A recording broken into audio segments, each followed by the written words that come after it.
this energy, which is, I mean, they always say I'm like some Zhuge Liang lah, right, of the three kingdoms. So I It's a mean, fan. it's very funny because hi, yeah, the fan. Oh, I got the fan. Yo man, the fan.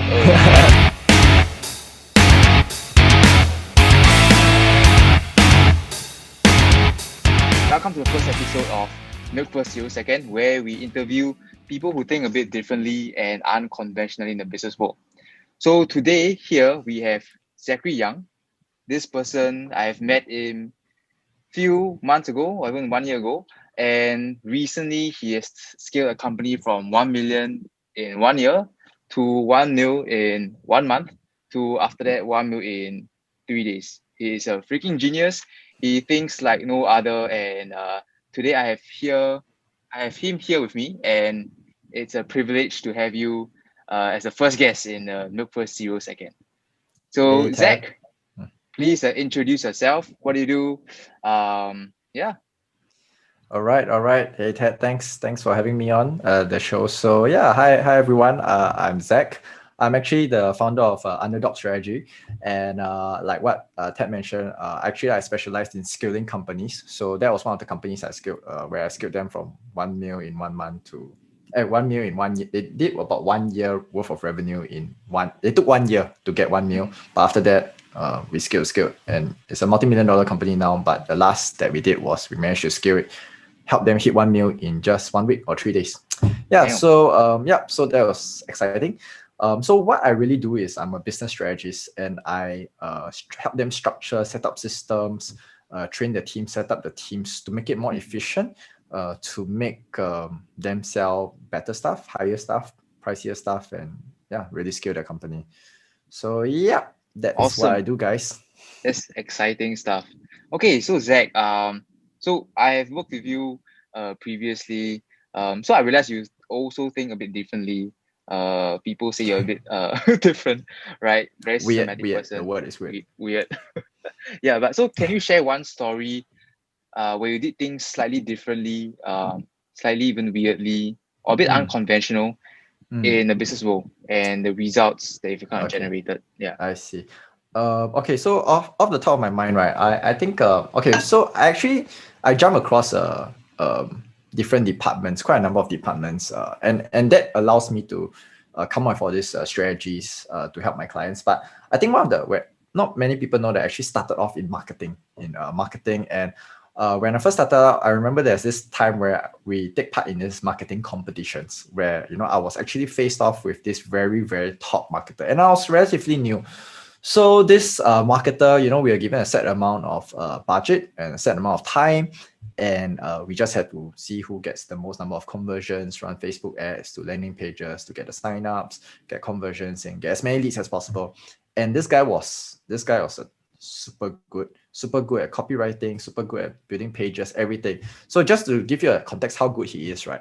His ads had like a click-through rate of 5 times more than me. Okay, I just started at that point in time. This was many years ago. And another one was that after that, when he landed on his landing page was converting 3 times better than me. All right. So if you 5 times more click-through rate than me, 3 times. So basically, I was being owned by this guy. Impossible to win. Yeah, it's like 5 times 3, it's like 15 times at like, there's more traffic, everything. So, but the interesting thing is at the end of, so we ran this competition multiple times. But what happens is that every time at the end of the competition where we actually did our debrief and we check our scores, right? I mean, yes, he won me, right? But in fact, there are sometimes I won him as well. And usually our lead count, right, is always separated by 1 or 2 leads only. So, and it's always very surprising because they were like, wow, man, this guy is like writing so much better than you and doing so much more copy, more advanced things than you. But how come you're always so close to him? And sometimes you even beat him. So after that, then we had a debrief and we talked about what we did. And so this guy is a true blue marketer, internet marketer, brand. That's his bread and butter. So what they realized is that every time, right, there's a difference in approach. Every time when his ad or his campaign isn't doing well, what he will do is he'll look at how's the copy, how's the headline, which is a very standard thing a marketer will do, right? Yeah, look at same. copy, look at headline, look at the picture, see can convert better or not. Then they were asking me, so what did I do? Then I was like, okay. So of course I try to do the same thing, but if I fight him on his strength, there's no way I can write better than him at that point of time, right? I mean, it's not a overnight I will not become a better writer. So what I did was that I was actually looking at our CRM. Our CRM that at that point of time was Entrepot. And I noticed that for my ads and my leads, right, at night, right, it usually comes in more. Like maybe throughout the entire day, right? The whole day, nothing, Facebook, that's how we normally run the ads and things like that. But at night, right, suddenly like every 15 minutes, 20 minutes, we'll get leads. Then I was like, hey, actually my leads is coming in a lot at night. So what I did was that I did something ridiculous, something that they were like, a normal marketer wouldn't think of. What I did was that I switched off all my ads during the daytime. I switched off all my ads. Then at night, right, around 8, 9 to 10, especially 9, 10, 11, just 3 hours, right, I realized that that's where, because I'm going to check the time, right, that's where a lot of my leads come in. So I just switched on all my ads, and then I forced Facebook to spend. So I put in like $200 per ad set, whatever. I just forced it to spend. It's a ridiculous amount of money being thrown into like 2-3 hours, forcing it to spend. And then my leads came in like every 5 minutes, 3 minutes, 5 minutes, 3 minutes, then so eventually I always catch up with him. It's like, so this guy was like, what is this? What magic is this guy doing? Then they realized that this guy isn't doing a marketing strategy. This guy is just using a timing strategy or whatever. Yeah, hacking the system, literally just hacking the system. Then we laugh about it and all, but yeah, so this is just an example of some of the weird things that I do. And I think so many people ask, hey, how do you come up with this?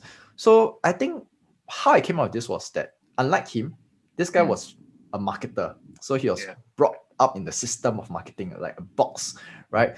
And me being me, which is like, I just think out of the box. Not because I think it's because I don't know the box. So I mean, I try to fix the box, but I can't find him there. Then I just, what else is there? Timing. Then so I because I wasn't brought up with that, I started thinking of solutions that are non-marketing related, and but at the end of the day, I got the end result lah. So nice. Yeah. So just now you mentioned about fighting him not with his strength or something along the lines.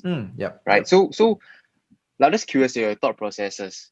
How did you decide to how did you realize I'm not strong in this, therefore I decided to focus in try to punch him in another way? Yeah, so I think this is, by the way, I always feel that the best strategies that come out is always when I'm fighting from a losing position, because this is why my company is called Underdog, right? Because sometimes when you fight people face on in the weapons that are strong at with the thing, then and they are obviously stronger, you fight them on the same ground, you're destined to lose one. I mean, this is their bread and butter, right? So I realized that this guy had like 3-4 years worth of marketing experience, right? Yes, I'm studying hard, I'm working hard, I'm running ads, but at that point of time, I would not be able to catch up immediately. But yet I was in a competition with him. So how do I have to go around, and I have to see, and so number one, I think it requires you to be very aware of what's your weakness. Not in the kind of like I'm so lousy kind of like very self-pity kind of, but you have to have the kind of self-awareness, because if not, you will just continue to go head on, and then hoping for a different result, which it will not happen. So that's number one, being aware of your strengths and your weaknesses.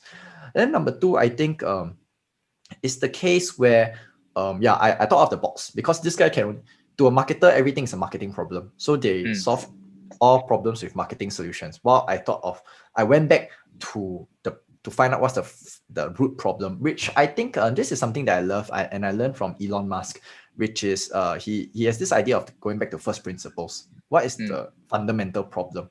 And then instead of solving it how the other people are solving it, how the market or how the industry solve it, right? That's what he did for his how he built rocket, right? He worked back like, what does it take to build a rocket? Steel, how come so expensive? So he just went back to the first principles and just built it from scratch. So go back to the first principles. Then I realized that for me, what's the first principles? As many signups as possible. It doesn't have to be an ad. It can be other things. And what affects a sign up? Sometimes it's the ad, but sometimes it's time, right? Everyone's at home. Everyone's going home on. So I use that, and then that's how I went about doing it. So I think it's really going back to first principles and knowing what is your strengths and weaknesses, so that it can come up with a strategy. I think Just curious on your thoughts. Do you think most like people or even entrepreneurs or businesses in general are aware of their strengths and weaknesses? This one. Like from the clients or the people they work with? I think I think number one, what happens is that because this is there's no right or wrong lah. Okay, Yeah. we are very used to the idea of modeling success, right? So success leaves clues. A lot of very brilliant people say, which is true, which is true. But in the world of business, where business is quite a dynamic thing, things changes very fast. I think even right now in the last 10 months, we saw things like how you run business before COVID, during circuit breaker, during phase one, during phase two, and now going to phase three. Well, it's all different things. So business is very dynamic. So it requires us to, especially SMEs, to be very agile. So if an SME were to be not very aware lah, okay, and try to fight an MNC with MNC strategy, you are asking to die lah, basically. I mean, yes, that is sometimes that strategy is more famous because MNC is bigger, they market about it and stuff like that. But sometimes SMEs you just got to fight on a different way, lor. You just have to use the resources that you have. I mean, if you want to be like, especially sometimes people like to use the MNC strategy because they're like, oh, they spend a lot of money, they burn a lot of R&D. That's because they got the money, they IPO, they got the money to burn, you see. But for entrepreneurs who just started out, we don't have the money, we have to do something differently. So I feel that knowing strengths and weaknesses is very important, but I think whether most entrepreneurs know or not requires a certain degree of self-awareness and the willingness to question the things around them rather than just take like, oh, they did it this way, so let's do the same way. Yeah. So how would you, like, I'm just curious, like even for your clients or even for yourself, how do you recognize a strength? How do you recognize a weakness? Because, for example, let's say you are venturing into a new, let's say, product line, or let's say you're in a service business and you're dealing with clients, you're dealing with so many things. How would you identify what is a strength and what is a weaknesses? A weakness. I think number one, I feel that strengths and weaknesses, how I see is I see patterns. So generally, it's not like I see one thing, then that's your strength. I see one thing, that's a weakness. Because if you have a weakness, chances are your weakness will show in various forms. Multiple times. I believe how you do something is how you do everything, right? So if every time you can do a different scenario, a different context in a different industry or whatever, but your weakness will reveal itself. And similarly for a strength as well. So maybe some people, they're very good at selling face to face, right? So you can see in the parties, their life, the life of the party, when they're doing preview speaking, they generally attract a lot of people to them, things like that. And conversely, some people, you just have, this requires, I would say the trick probably observation. You have to be very aware and very sharp to observe things. And then after you are sharp to observe things, you have to cross compare. You have to cross compare different scenarios, different things. Then after that, when you piece together, you see a pattern, and that pattern is how you spot someone's strength or someone's weaknesses. And for me, because people do say that I'm quite observant in stuff, so I notice a lot of small little things, and I have a lot of theories in my head where I like to, okay, let's test this, right? Yeah. So you test it, then you say, okay, I have this theory that this person is strong in this. Then what we need to do is we put this person in a separate situation and see whether he's truly strong in that. And if it happens again, then we're like, theory proven, right? Then you try again. So if it theory not proven, then it's like, okay, sorry, my hypothesis was wrong. Let's try another theory. So yeah, it requires a bit of observation and the fun of testing. Well, how often do you form theories in your head? Every moment. Every time. Yeah, every time, like like you have to ask yourself, like, how come this person is so good at this, right? And you don't ask in a rebellious form, but you ask in a very, like Albert Einstein, passionately curious, like, why is this guy so good at this? So like, for example, I mean, one of the theories that I have in my head recently, thing that I realized is that preview speakers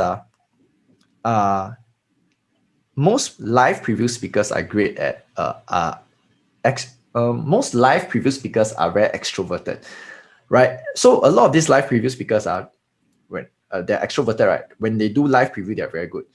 And interestingly, I noticed that now that we have shifted to webinars, right? These live preview speakers don't do as well.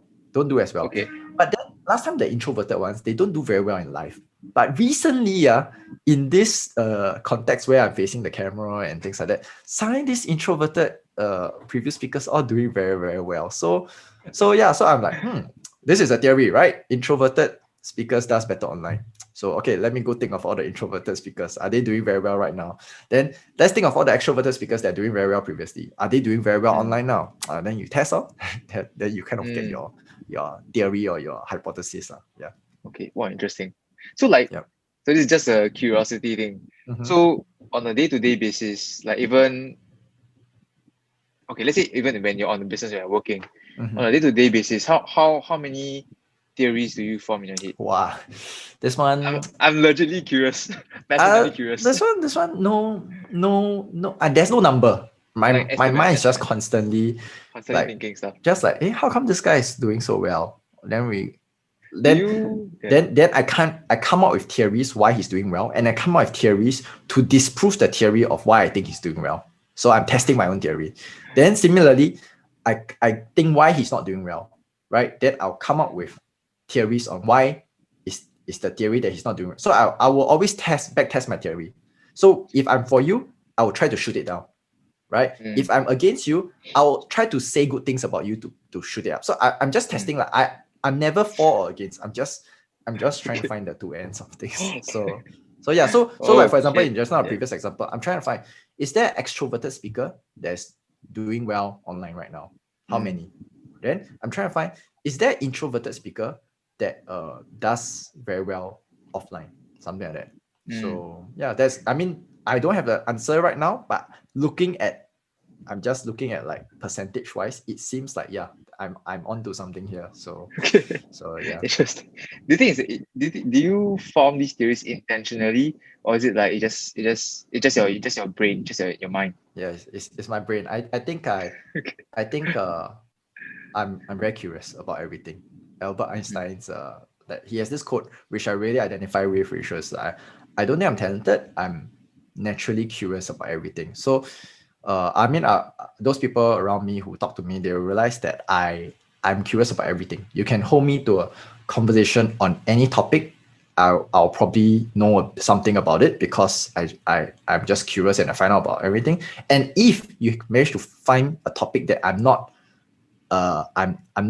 don't know much about topic, then I'll ask you a lot of questions and will have a very good conversation about it. Yeah. So either way, so you can talk I anything learn under the something. sun. Yes, it's true. Okay. Yeah. Nice. Okay, just now you were also sharing about a story on like something about revenue per head.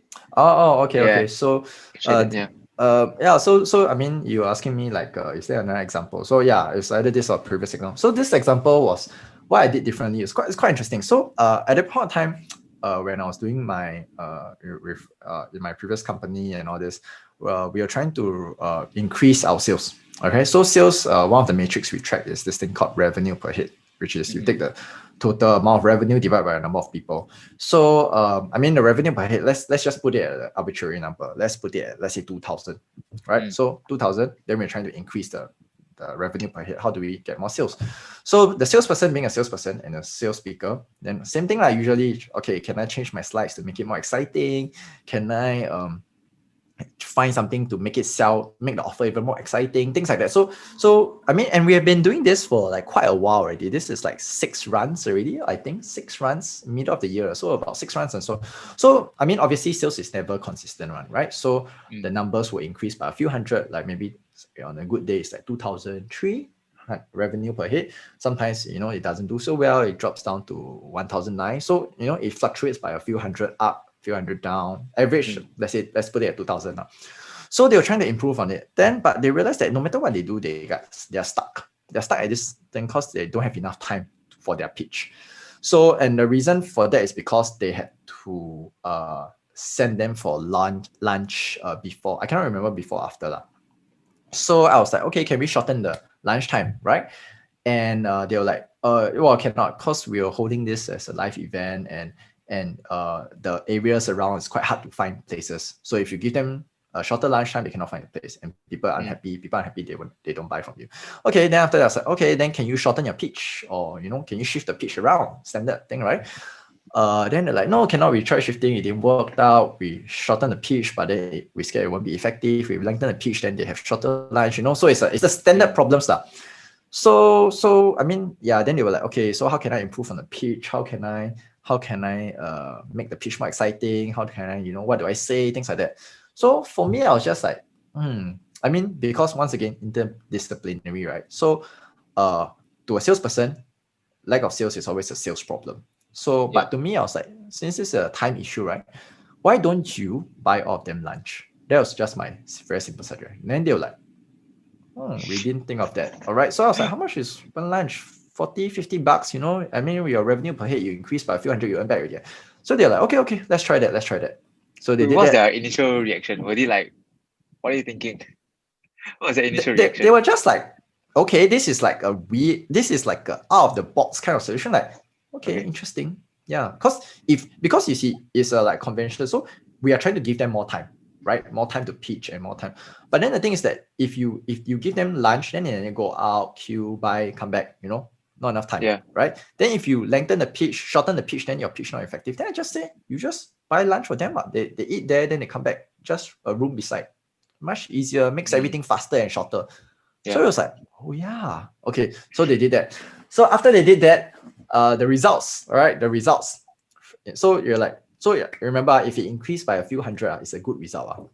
So when the results came in, the sales for the event went up by over 1,000, right? So from just now I say 2,000, right? So it became like 3,000 plus, like 3,000.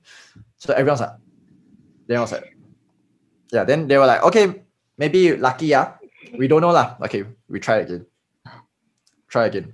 So it was a spike. Remember, everything was last time a few hundred up, few hundred down, few hundred. So now it's 1,000. So we're like, okay. Then they did it again the next round.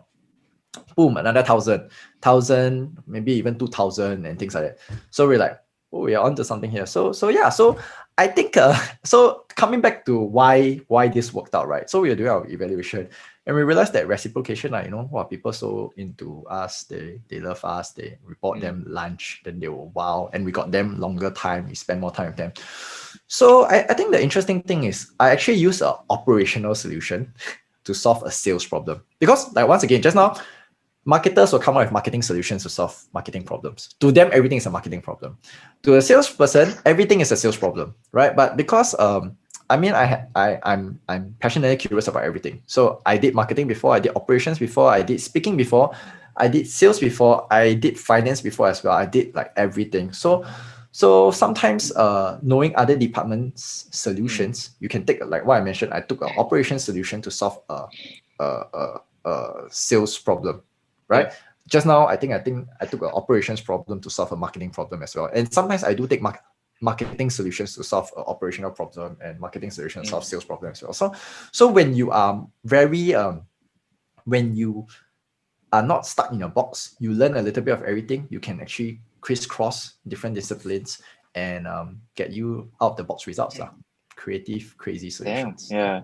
So I'm curious, when do you think is a good point to think out of the box, and when do you think is a good point to maybe it's really a sales problem, or maybe it's really a marketing problem? I should focus on that, not try to think out of the box. So I think my question is when do you think it's a right time or a specific right conditions to think out of the box? I would say, I'm not telling everyone immediately jump, fine, go to another department and yeah. So I feel that ideally you should have a specialization. Okay, I'm one of the rare few that has my specialization is my generalization.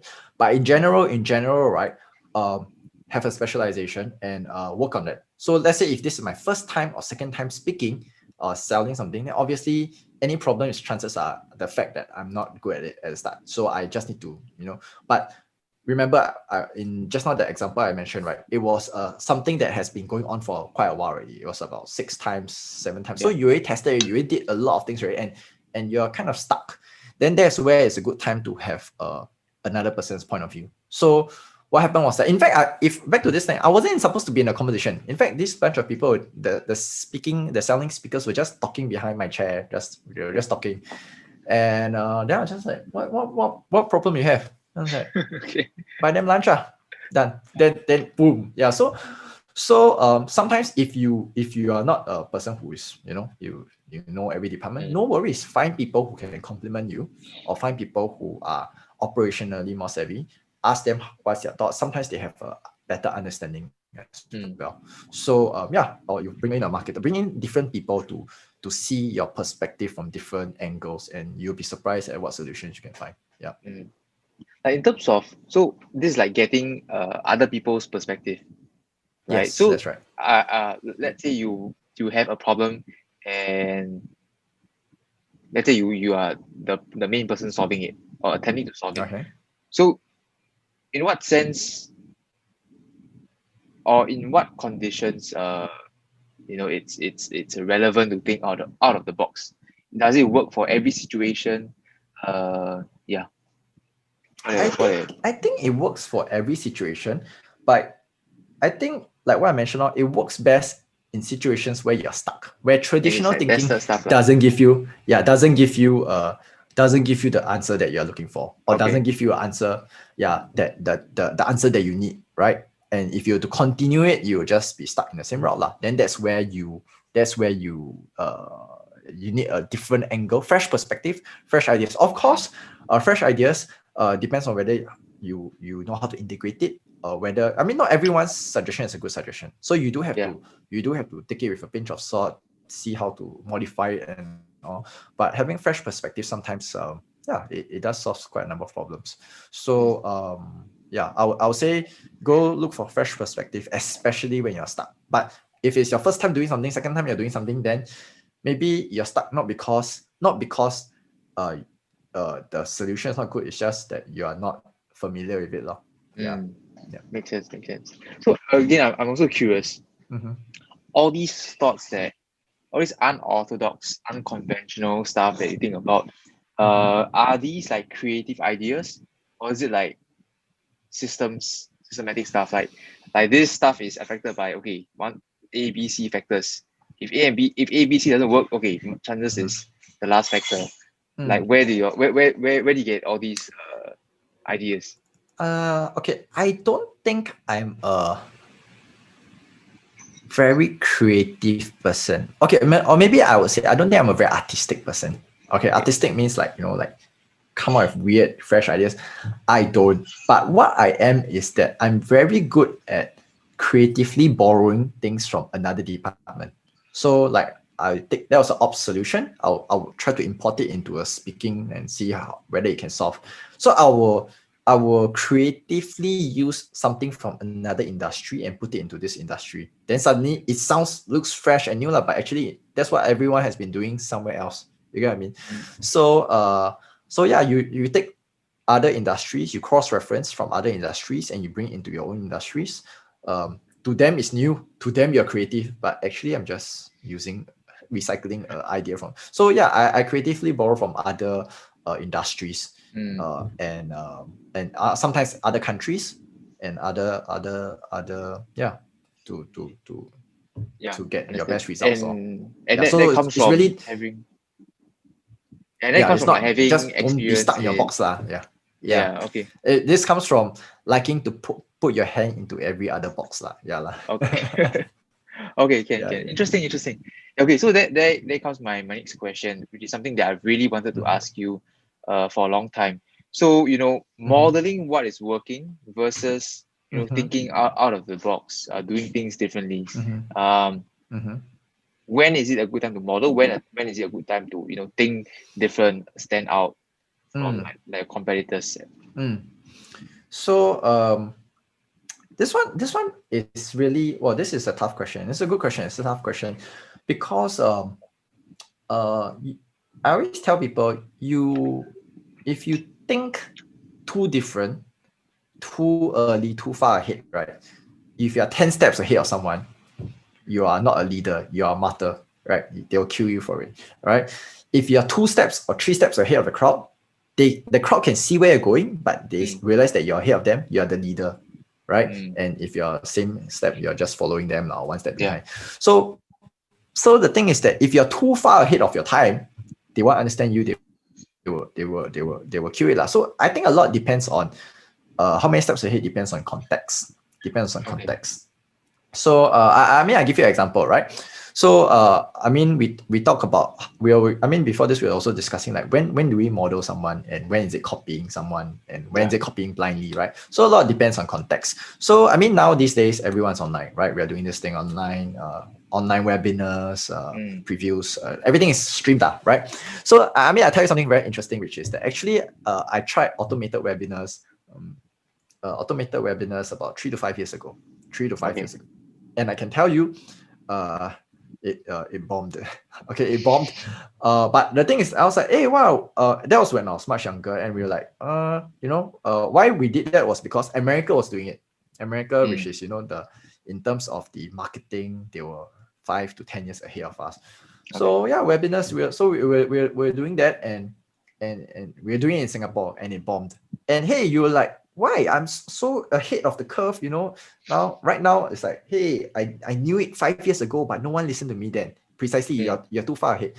And the context was different because remember in America is so big, right? To travel to watch someone do a workshop, you might need to travel about 2 hours to watch a 2 hour workshop and then travel back another 2 hours. So you actually travel 4 hours for a 2 hour workshop. So no wonder they don't really like to travel. They don't like to drive, and they don't have public transport as good as ours, right? So people just watch the webinar, they log in and things like that.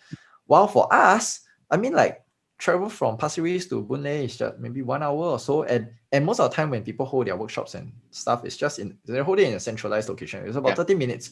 So when given a 30 minutes, like, hey, travel down 30 minutes, watch a 2 hour thing, most people will pick that option.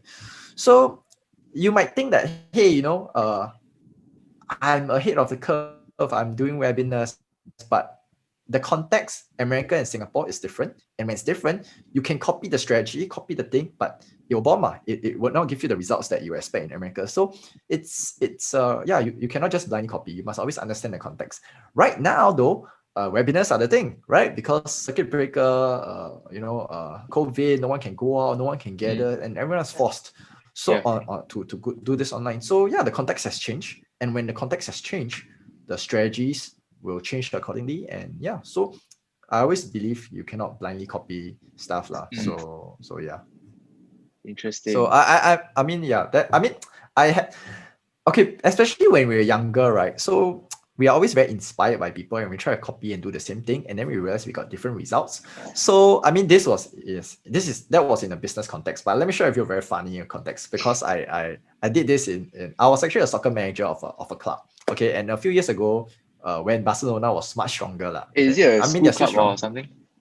No, it's my church soccer team. So yeah, it's a bunch of young folks. We all get together and play lah. So but this was like maybe a few years ago, where Lionel Messi was in his prime, Barcelona was peak. Then tiki taka was the way to go. Spain was winning the World Cups. Everyone was passing around the balls, like total domination. So everyone was like, let's do that, man. Let's play like Barcelona. So we tried to pass the ball around like Barcelona, and in every game we played, right, we copied their strategy, and every game we lost. Okay, so the thing is, what's the difference? Right? If there was a winning strategy by a winning team, by a good team, by a national team, the difference is us lah, right? We the context is, we are not Lionel Messi, we are not Xavi, we are not Iniesta, we are not top footballers, and we cannot do that. So after that, we realized that, hey, it's not just about copying the strategy, right? You must have the context, and you must have the ability to execute. If you just blindly copy and you don't have the ability to execute, that is a bad strategy. So the best strategy sometimes is the right strategy for your team. And once again, this goes back to what we discussed previously, the ability to recognize your strengths and your weaknesses, to identify what's your patterns, and then play according to what you're good at, not what other people think is the best strategy for you. Wow, yeah, that is really, really true. Because I also work with clients, and I mean, we are in the info education business, and then a lot of people, or rather a lot of educators or coaches, they see what's working, because in social media it's all hype, and then they see and they assume that it's working. So naturally they gravitate towards that part without knowing that, okay, is it the right stuff for me? or it's should I approach it differently? So that is very, very true. And yeah, it's apparent. Like even in yeah, like you said, like it's not even like just in business, it's everywhere in the world. That's an Yep. interesting How point. you Yeah. do something is how you do everything, really. So yeah, and as the thing about social media is a lot of people, they see the top, they see the surface, they see a lot of the front end, but they don't see the back end. And most of the magic happens in the back end. In the back Yeah. end, there's things that there are things that's happening behind the scenes that some things cannot be copied one, or you don't. Mm-hmm. Most people don't even know it to copy it, and some those Mm. who know cannot copy it correctly or copy. So yeah, don't just see the front. It's really, there is some people, they are I mean, they're willing to try some strategies because back end wise, they have like a lot of things to back up their strategy. And those are things that no one will share with you. They will share with you the front. But if you just copy the front, you do whatever, Gary Vee says, whatever top marketer says, you don't be surprised if you don't get the results because they do have other things behind the scenes. Yep. I have one question. So when Mm-hmm. you, let's say you see a strategy out there and let's say something shiny, something new, something different, and let's say you have the bandwidth to, let's say, try it out. So what is, like, would you identify, okay, why is this competitor or why is this person doing this? And then from there, I try to approach it. I'll try to identify why is this person using it, and if that makes sense for me, I'll use it. Will you like identify yeah, will you approach different strategies like this, or you just, it's all internal stuff? I mean, for sure. I mean, as a strategist, I'm very curious about the strategy, right? So I will go try it out. But most of the time, I think even before we try a strategy, I mean, we don't all in on the strategy. We always test the strategy, but we also need to ask, like, what does this person have that is making? Why is this strategy working, right? Does the person have something that makes this strategy works only for him, not for me? That yeah, and there's a very, very important question because I mean, I tell you, those people who are very openly sharing their strategy, right, those strategies are the most dangerous. Okay, because they can share it because usually there's either a secret recipe behind or something like that. Yeah. And they share that you can copy the strategy, but you cannot execute. That's why, and sometimes you might even burn yourself. So what happens is that yeah, you must really find why is the strategy working for them, and because let's say they have this characteristic or this component that's working for them, then the question is, do you have this component? If you have this component, you might have the chance to copy that strategy and work, and it might work for you. But if you don't have this component or this secret ability or this capability, competency that they have, and you copy the same strategy, you will die. I mean, I give you an example. So I mean, we talk about this this energy, which is, I mean, they always say I'm like some Zhuge Liang, right, of the three kingdoms. So I mean, it's very funny because yeah, the fan. Oh, I got the fan. Yo, man, the fan. Oh, nice. So what happened is that there's this part of Red Cliff. If you watch the show, they talk about how they were trying to fight, right? They're trying to fight a small troops, both small navy versus a big navy, and they're trying to fight. So the funny thing was they used this strategy called the fire ship strategy, right? They take the ships and then they basically light their ships on fire and went to ram them and then burn them lah. Yeah. Okay, so I mean, interestingly, right? So this is Zhuge Liang, the good guys, versus Cao Cao, which is the bad guys. Okay, and let me tell you the funny thing: both of them came out with the same strategy. Both say let's use fire strategy. Then you're like, huh? How come? Right? One say use fire, the other says use fire strategy. It's same strategy, but the difference was wind direction. So at the start, if you go and fire strategy them, the ships sail in and light themselves on fire, right? The wind was blowing against you. That's it, man. You're just burning yourself. No, you're not taking down any navies. But I mean, as the story goes, they delayed, Zhuge Liang wave some fan, whatever lah, change the wind direction. Then the wind started changing direction and blow that direction, right? So he took a small number of fire ships, rammed towards the big navy, and the whole navy caught fire. So it's the same strategy: fire boats and fire boats, but the difference was wind direction. The wind direction against you or against the opponent. makes a big difference. So yeah, so this is another example. It's just don't anyhow copy a strategy. You use the fire strategy, right? And the wind is blowing against you, right?